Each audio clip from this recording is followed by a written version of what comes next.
আমাদের সেই নেতার নেতৃত্বে গত 5 আগস্ট আমরা এই স্বৈরাচারের পতন ঘটাতে পেরেছি এবং সেই নেতা 31 দফা ঘোষণা হয়েছে এবং করেছে আজকে সেই আমরা হ্যান্ডবিল বিলি করেছি এবং বিলি করবো ইনশাআল্লাহ সামনে। সেই 31 দফা যদি আপনারা সবাই পড়েন, দয়া করে আমি অনুরোধ করবো সবাই পড়বেন এবং সবাইকে একটু বোঝানোর চেষ্টা করবেন।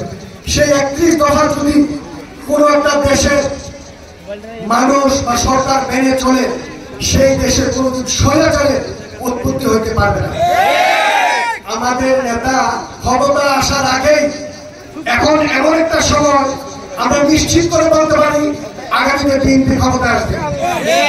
সেই নেতা তার 31 দফায় ঘোষণা করেছেন কোন সরকার প্রধান 2 বারের বেশি প্রধানমন্ত্রী হইতে পারবেন না।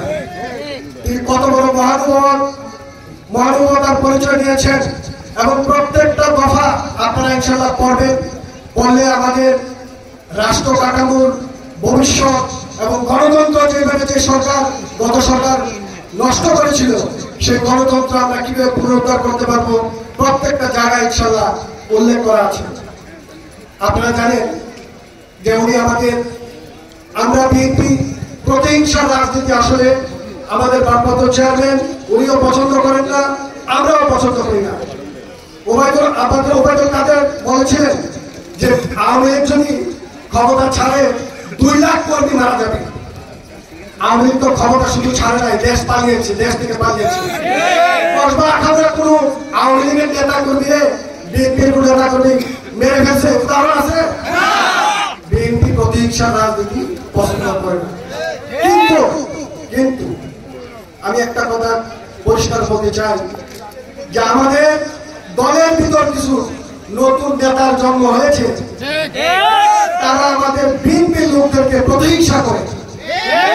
আমাদের নেতা জনাব মুশফিকুর রহমান, ওনার নেতৃত্বে আমরা ঐক্যবদ্ধ আছি। ওনার মতন নেতা পাওয়া কি 4টি গাড়ি ঘোড়া? উনি ওয়ার্ল্ড ব্যাংকে যেখানে সর্বোচ্চ জায়গা বাংলাদেশে শিক্ষিত হইলে হবে না, পিএইচডি হইলে হবে না, 5টা 10টা পিএইচডি হইলে সম্ভব না, সে ওয়ার্ল্ড ব্যাংকে উনি নির্বাহী পরিচালক ছিলেন। সেই নেতা সম্পর্কে যারা মন্তব্য করে তাদেরকে কি বিএনপির কর্মী বলা যায়? আমি আপনাদেরকে সুন্দরভাবে এবং ভালোভাবে বোঝানোর চেষ্টা করছি, আপনারা প্রতিহিংসা রাজনীতি করেন না। ওনার নেতৃত্বে আমরা একসাথে আছি, আপনারা সবাই চলে আসেন ওনার নেতৃত্বে।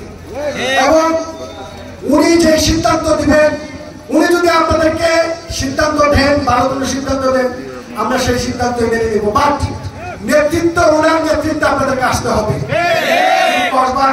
নেতা হতে চান নেতৃত্ব, কারণ আত্মীয় স্বজন দিয়ে নেতা হওয়া যায় না।